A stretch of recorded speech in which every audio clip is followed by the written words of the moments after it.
Hello ghouls and welcome back to my channel. If you're new here, I'm Haley Adams, your purveyor of all things haunted and hair-raising. If that sounds like something you're into, you nasty little freak, go ahead and hit that subscribe button down below. It takes 2 seconds, just go ahead and press it. If you're a returning victim, thank you so much for coming back. Really, thank you. And please stay because I think I'm gonna ruffle some feathers with today's video.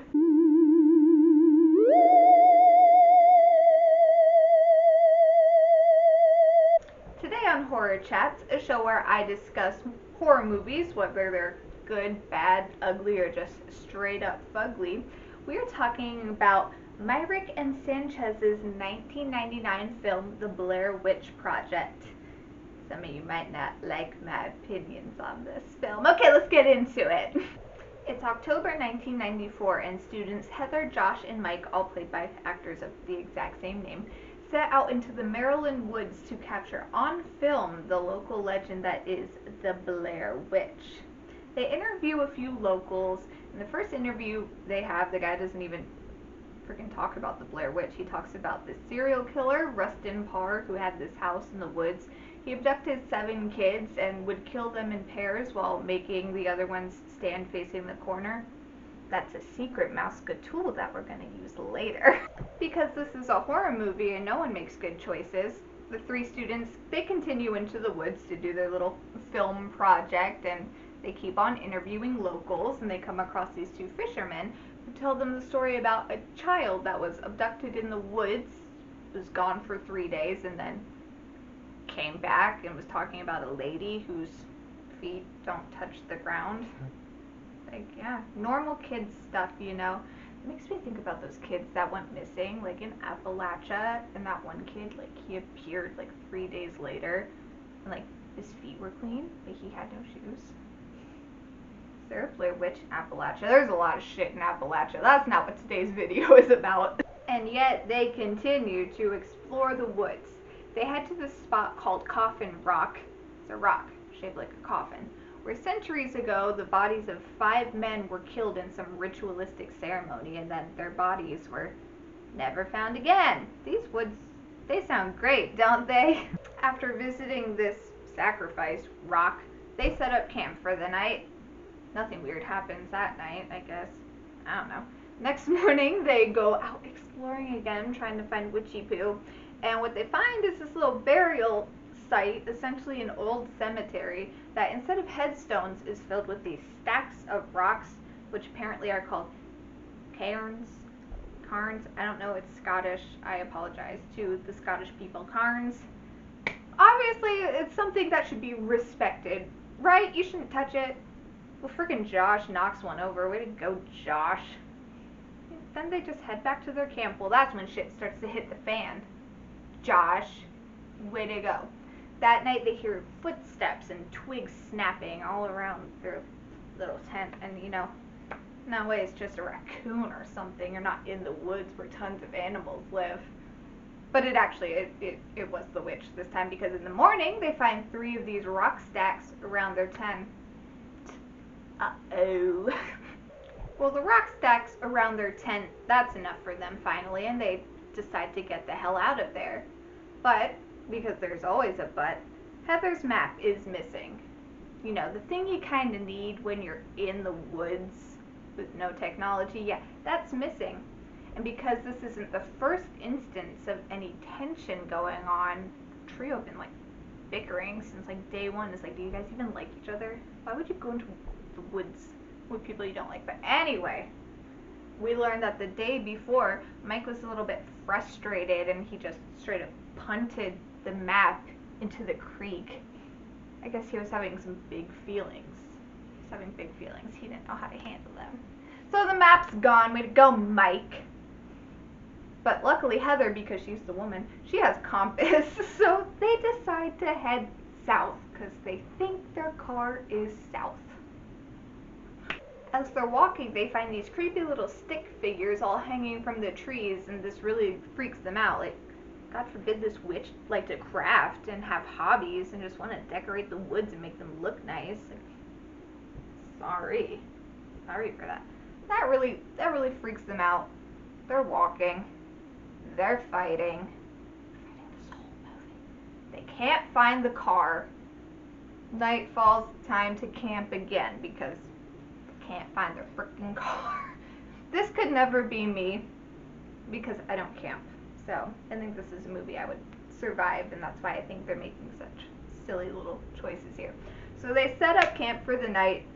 More creepy stuff is happening. Sticks. The sticks around them, they're snapping. Oh my god, that's so scary.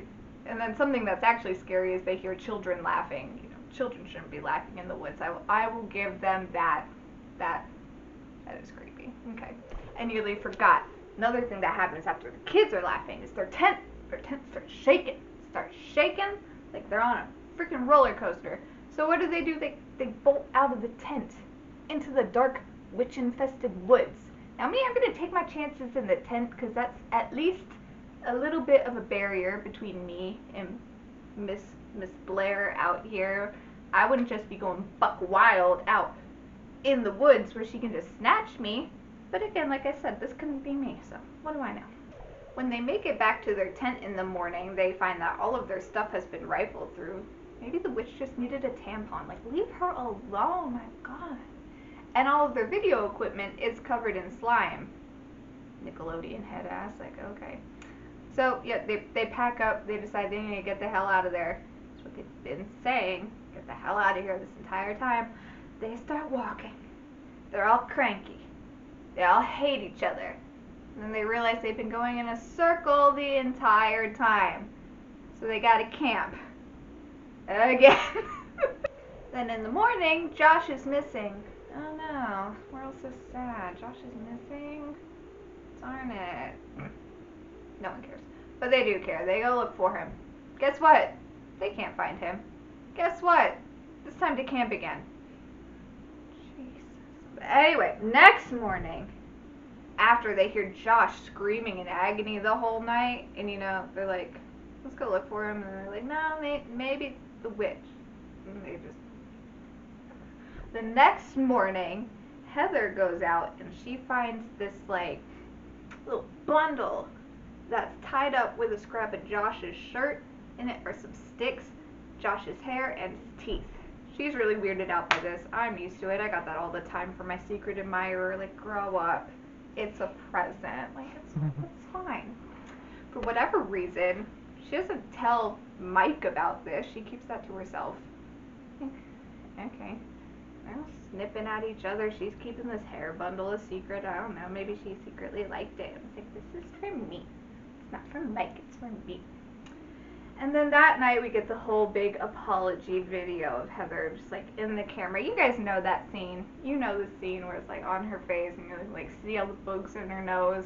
And it's like, why didn't they tell this poor actress she has bugs in her nose? But it made it more realistic. But she's apologizing to the camera because this whole student film was her idea. Now Josh is probably dead and like bald and missing teeth, and they can't find the car. They're just stuck in the woods. Man, stuff really must have sucked before cell phones, you know? That night they hear Josh out there just hooting and hollering again. This time they're like, let's try to actually go find this bitch. So they track his voice all the way to Rustin Parr's house. Remember him from earlier, from like 2 minutes ago?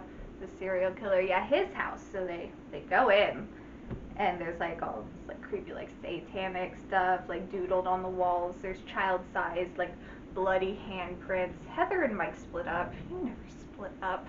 Mike goes down to the basement. He's attacked by an unseen force. Now this is literally the only exciting part of this movie. He's attacked.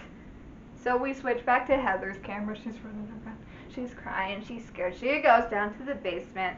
Sees Mike standing in timeout in the corner over there. And then she's attacked by an unseen force, and that's a wrap. So let's talk about it.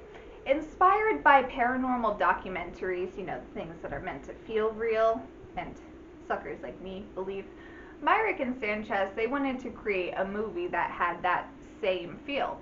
So with only a 35-page screenplay, wanting most of the dialogue to be improvised, they put an ad in Backstage, you know, that like you can sign up and get auditions, and they won't stop emailing me. So I'm like, okay, I'll look, I'll see. They want me to pay $100 to audition for things backstage.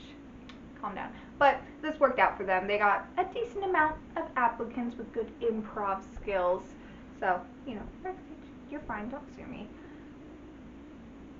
My mics gave out. I apologize. I'm going to try to be extra loud so you guys can hear me, because I know you can. It's fine. So, by wanting to make a documentary sort of feeling film, what these directors did was they popularized the found footage genre as we know it today. They are not the first people to have made a found footage film. Say that 3 times fast. That honor goes to the ultra fucked up movie Cannibal Holocaust. And I'm not even gagging for the I've never watched it. I'm not even gagging for the content. I'm gagging for the fact that they killed a turtle. Fuck you guys. Even though the Blair Witch Project is what put found footage on the map, the genius of this movie is not the way it's shot, but the way it was marketed. Executive producer Kevin Fox brought on PR team Klein and Walker, who are pretty much the reasons that this movie is the hit that it is. They launched a website in 1998 creating buzz for this movie with fake police reports, fake newsreels, asking people to come forward and talk about seeing the missing students if they had seen them. So people are hitting up this website. People are starting to think, wow, this is an actual documentary film that we're going to go see. And when the film premiered at Sundance, they even handed out missing persons flyers for the stars of the film, leading pretty much everyone to believe that this was real life. Things were great back before social media, I'll tell ya. The Blair Witch website just continued to do the absolute most. They would put up these actors' baby pictures, like the whole 9 yards of things you would do for an actual missing person. The IMDb page even listed all 3 of the stars as missing and presumed dead for a whole year after the film's release. In total, the website would receive 160 million hits leading up to the movie, which make people say this is like one of the first things to ever go viral before going viral was ever even a thing. Back then they just thought you got the flu. The film had a worldwide gross of $248.6 million, 4,000 times the movie's budget. Like, okay, good for you guys. It has an 86% on Rotten Tomatoes, but an audience score of only 57%, which, yeah, I agree with. Ebert, and Siskel, they didn't mention Siskel, they're just talking about Ebert. He gave this film 4 stars. He only gave The Lost Boys 2.5. Like, okay, Ebert, but I will give him that at the time, there was no movie like this.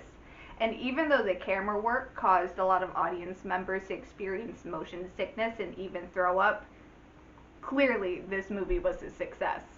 It's a good thing that this movie did turn out to be a success because the actors went through literal hell.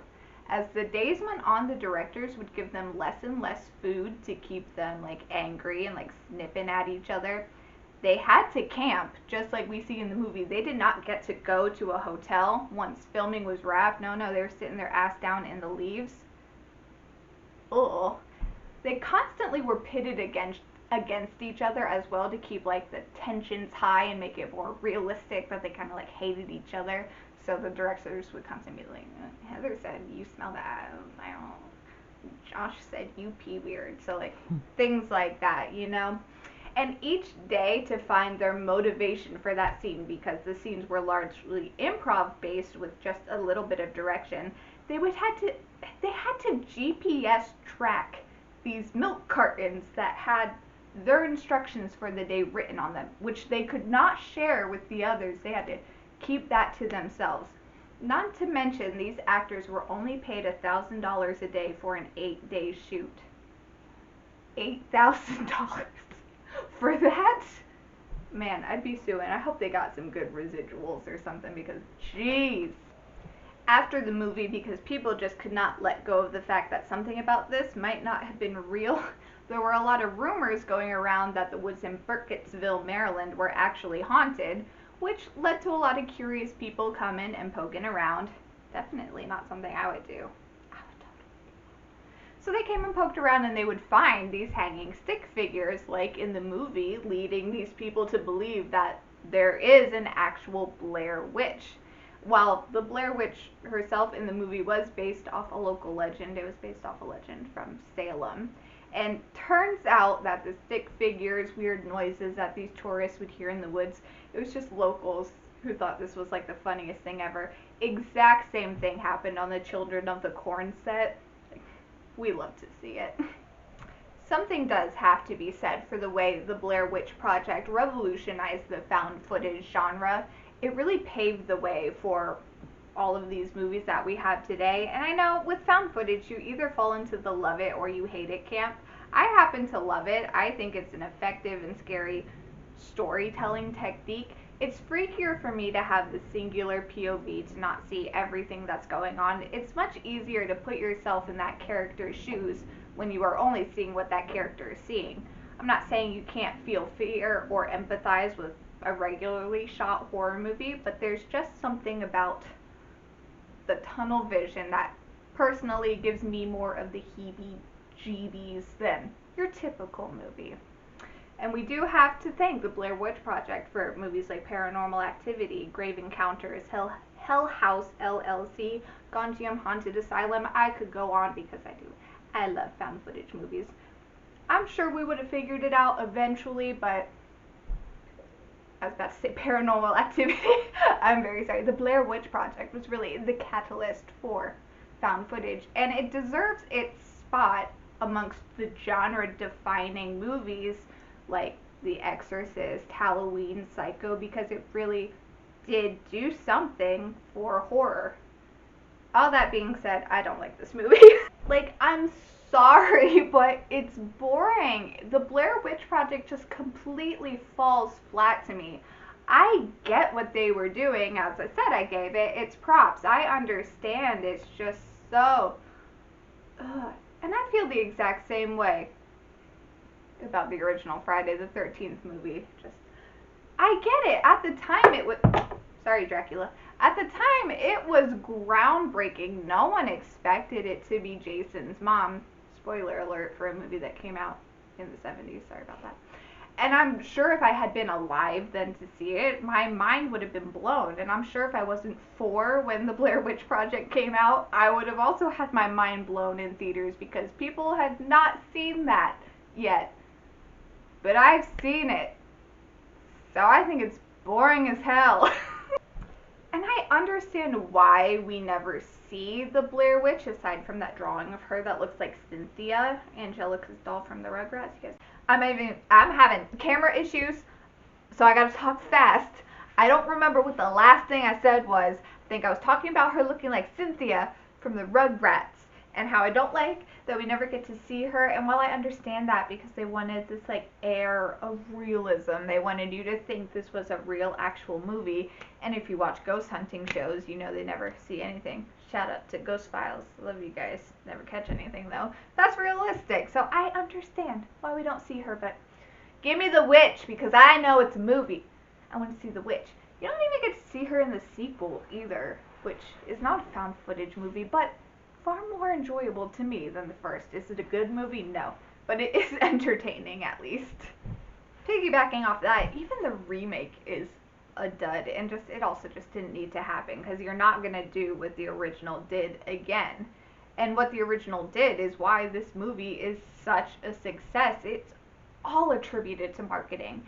That is why this movie became what it became. If people didn't think they were going to the theater to see this actual footage of these 3 college students getting, like, I don't know, eaten, possessed by this witch, I don't think half as many people would have showed up because the storyline does fall flat.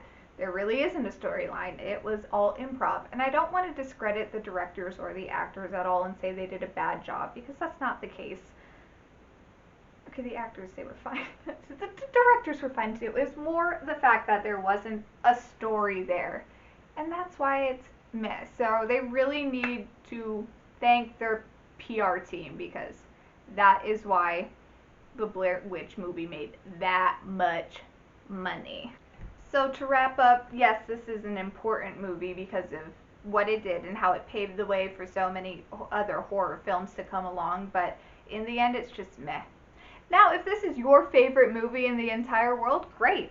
I'm happy for you. That's awesome. Don't need to attack me about it in the comments. We can have a civil discussion. We can disagree. So I like to say these are movies. They're not human rights. This is something we can agree to disagree on. So if you love the Blair Witch Project, I'm happy for you. I'm glad someone does. Thank you all so much for watching today. If there's a horror movie that you are just screaming for me to talk about, please let me know in the comments. If you want more spooky content between uploads, you can find me over on Instagram and TikTok at its_Haley Adams there. Am I getting the award for talking really fast? My camera is dying, so I'm gonna go. I will see you guys in your dreams tonight. Goodbye. Oh, the Blair Witch! She got me! Oh no! Oh no!